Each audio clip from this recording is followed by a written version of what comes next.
श्रीरामं श्रीरामं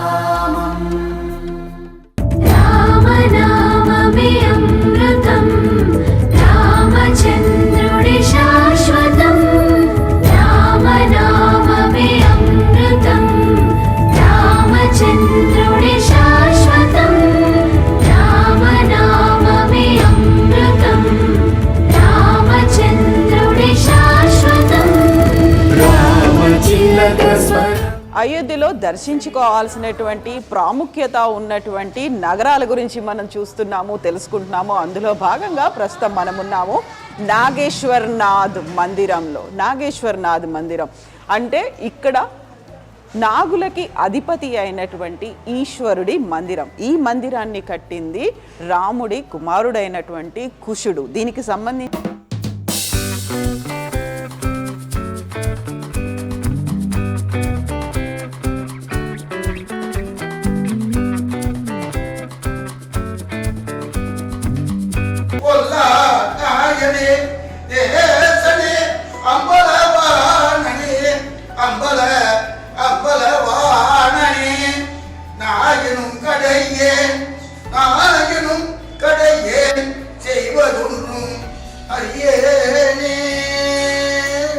నాగేశ్వర్నాథ్ మందిరం రాముడి కుమారుడు కుశుడు కట్టించినటువంటిది ఈ మందిరం. దీనికి సంబంధించినటువంటి పురాణ గాథ ఒకటి ఉంది.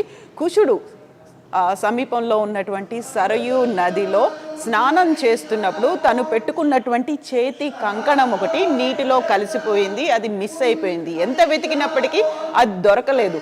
అయినప్పుడు అక్కడి నుంచి వెళ్ళిపోయాడు కుశుడు. అయితే ఒక నాగకన్య దాన్ని వెతికి తీసుకొని వచ్చి కుశుడికి ఇచ్చింది.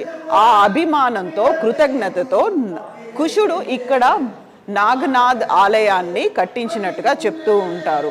ఆ అభిమానంతో, అదే కృతజ్ఞతతో కట్టించారు కాబట్టి, నాగకన్య కాబట్టి ఆ నాగు పాములకి అధిపతి అయినటువంటి ఈశ్వరుడి గుడిని కట్టించినట్టుగా చెప్తుంటారు.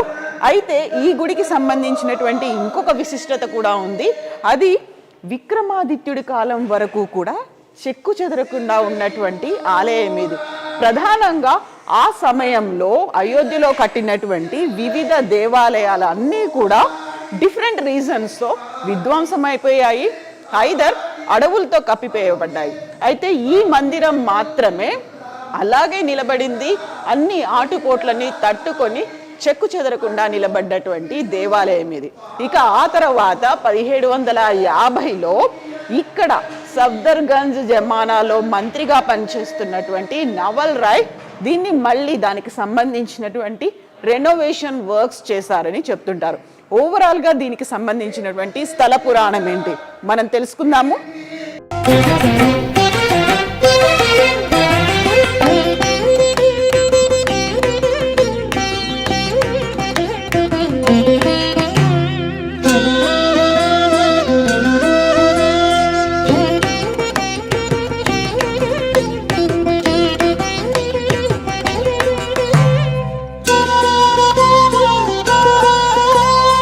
నాగేశ్వర్నాథ్ దేవాలయం ఇన్సైడ్ గర్భగుడిలో ఉన్నాము. ఇదే కుశుడు ప్రతిష్ఠించినటువంటి విగ్రహం. ఇక్కడ నాగేశ్వర్నాథ్ అంటే నాగులకి అధిపతి. అందుకే మనకి ఇక్కడ శివలింగం కింద ఉన్నటువంటి బేస్ అంతా నాగ సర్పాలతో నిండినట్టుగా కనిపిస్తుంది. దానికి సంబంధించినటువంటి పురాణాల గాథ ఎలా ఉంది అనేది మనతో పాటుగా ఉన్నారు పండిత్ ఆనంద్ ద్వివేది గారు.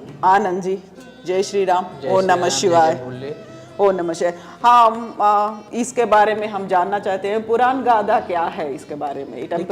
मंदिर की स्थापना जो है श्री राम जी के जो कनिष्ठ पुत्र थे कुश जी महाराज, उनके समय पर हुई थी। एक बार क्या हुआ था कि जब राम जी अपने लोक को जाने लगे तो उन्होंने अपना राज्य जो है अपने जो भाई थे और अपने सारे पुत्रों में विभक्त कर दिया।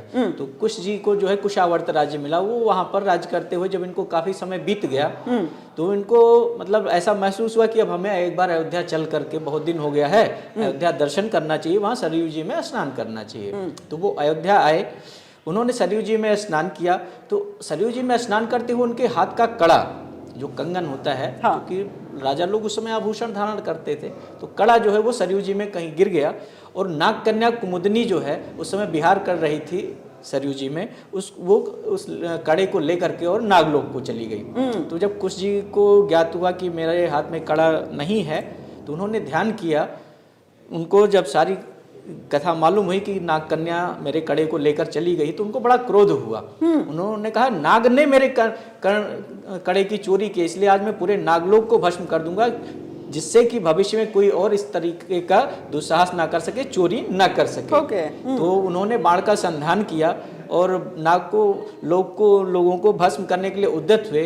तो नाग लोग बड़े घबरा गए। उन्होंने कहा अब हमारे प्राणों की रक्षा कैसे हो। तो जो कुमुदनी थी, उसके पिता नागराज कुमुद बहुत भगवान भोलेनाथ के बड़े अनन्य भक्त थे। तो उन्होंने कहा अब हमारे प्राणों की रक्षा सिर्फ हमारे भगवान भोलेनाथ ही कर सकते हैं। उन्होंने भगवान भोलेनाथ से प्रार्थना की, हे प्रभु किसी प्रकार से हमारे प्राणों की रक्षा करिए, किसी प्रकार से हमारे प्राणों की रक्षा कीजिए। भगवान भोलेनाथ प्रकट हुए, उन्होंने कुश जी के क्रोध को शांत कराया। कहा हे कुश जी, इस नागों को आप अभय दान प्रदान करें। ठीक है। तो कुश जी ने कहा महाराज इन्होंने तो हमारे कड़े की चोरी की है, इनको दंड तो कुछ मिलना चाहिए। तो भगवान भोलेनाथ ने कहा इस दंड स्वरूप आप इस कन्या का पाणी ग्रहण कर लीजिए, इसके साथ विवाह कर लीजिए, इसको भी दंड मिल जाएगा और जो है आगे से मतलब आपकी बात भी रह जाएगी। तो उन्होंने कहा ठीक है प्रभु, हम आपकी सारी बात स्वीकार करेंगे, लेकिन उस स्थिति में जब आप नित्य प्रति इस स्थान पर हमें दर्शन दिया करें। तो तब से भगवान भोलेनाथ अपने भक्तों के कल्याणार्थ इस स्थान पर विराजमान हैं और कुश जी को दिए हुए वचन के अनुसार नित्य प्रति यहाँ पर दर्शन होता है।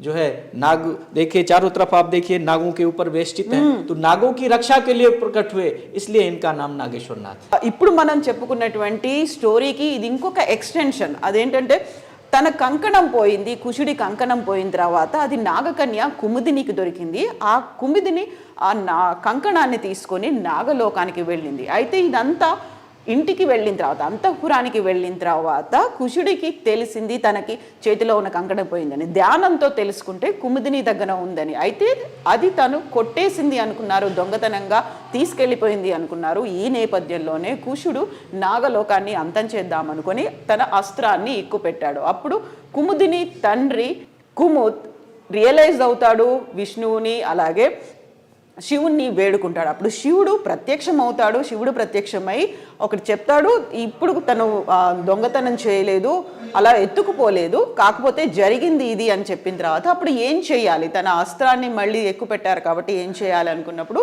శివుడు తన్ని పెళ్ళాడమని కోరుతాడు కుముదిని. అయితే అక్కడ మాత్రం కుశుడు ఒక కండిషన్ పెడతారు. సో మీరు ఇక్కడ వచ్చినట్టయితే, ఇక్కడ మీరు ఉన్నట్టయితే, ఈ ప్రాంతంలో మీరు వెలిసినట్టయితే నేను కుముదిని పెళ్ళాడతానని చెప్తారు. ఆ నేపథ్యంలోనే శివుడు ఇక్కడ వెలిసారని, అందుకే నాగేశ్వరనాథ్ అనే ఒక పేరు వచ్చిందని. तो इस गाथा के साथ एक और हिस्टोरिक रिप्रेजेंटेशन भी है ना, राजा विक्रमादित्य के साथ और नवल राय जी के साथ भी है ना। जी जी।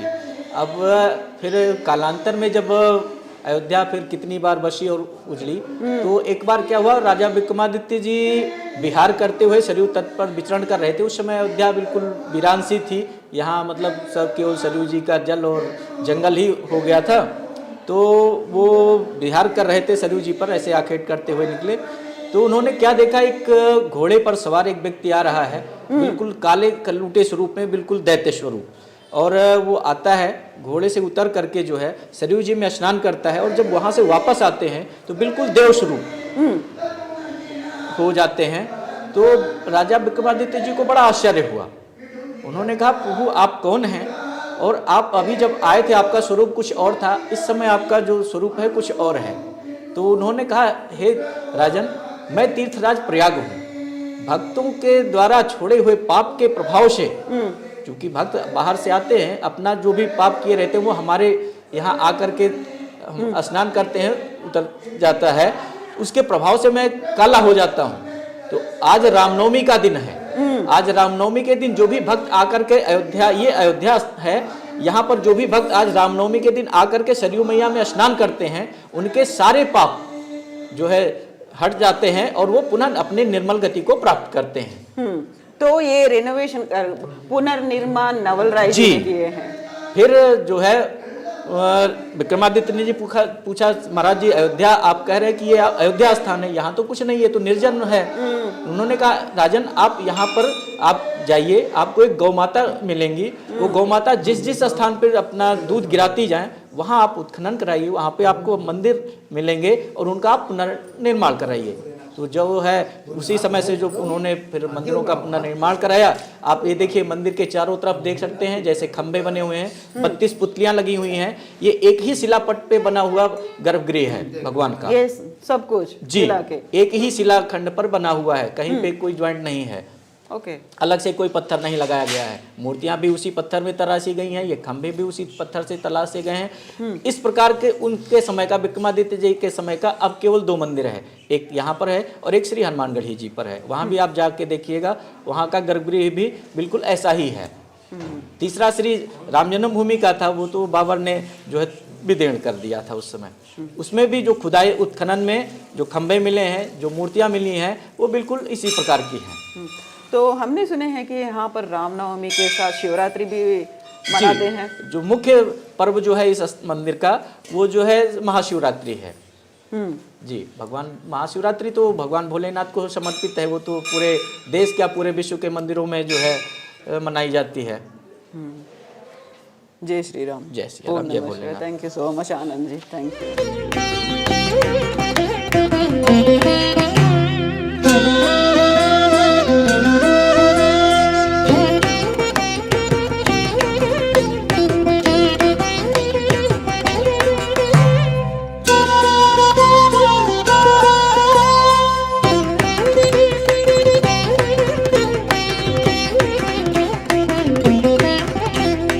నాగేశ్వరనాథ్ దేవాలయానికి సంబంధించినటువంటి చరిత్ర. రాజా విక్రమాదిత్య కట్టించినటువంటి 3 దేవాలయాల్లో అయోధ్యలో ఉన్నటువంటి రామ మందిరం, ఆ తర్వాత ప్రస్తుతం మనం ఉన్నటువంటి నాగేశ్వరనాథ్ దేవాలయం, లక్ష్మణ్ గారి.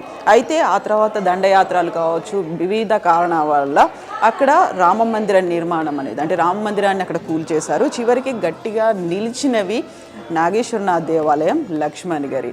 సో ఆ తర్వాత దీన్ని రినోవేషన్ అనేది నవల్ రాయ్ చేశారు 1750లో. ఇప్పుడు మనం చూస్తున్నటువంటి ఈ నిర్మాణం అంతా, ఇంక్లూడింగ్ లోపల ఉన్నటువంటి స్ట్రక్చరు, కన్స్ట్రక్షన్, ఇవన్నీ కూడా ఒక ఏకశిలతోనే జరిగినట్టుగా చెప్తున్నారు పండిత్ ఆనంద్ జీ. ఇక్కడ ఓవరాల్గా మనం చూస్తున్నటువంటి బ్యాక్ సైడ్ నిర్మాణం అంతా కూడా ఏకశిలతోనే జరిగినట్టుగా చెప్తున్నారు. ఒకే ఒక కొండని తొలిచి కట్టినటువంటి నిర్మాణంగా. అయోధ్యకి వచ్చినటువంటి భక్తులు ఎవరైనా దర్శనం చేసుకోవాలి అనుకుంటే నాగేశ్వరనాథ్ దేవాలయం అయోధ్యకి రామ మందిరానికి అతి సమీపంలోనే ఉంది. సరయూ నది ఒడ్డున ఉంది. ఇక్కడ ఘాట్లు కూడా ఉన్నాయి. నది స్నానం చేసి దర్శనం కూడా చేసుకునే అవకాశం ఉంటుంది. ఇక్కడ రామ్ నవమితో పాటుగా శివరాత్రి ఉత్సవాలను కూడా పెద్ద ఎత్తున నిర్వహిస్తూ ఉంటారు. శ్రీరామ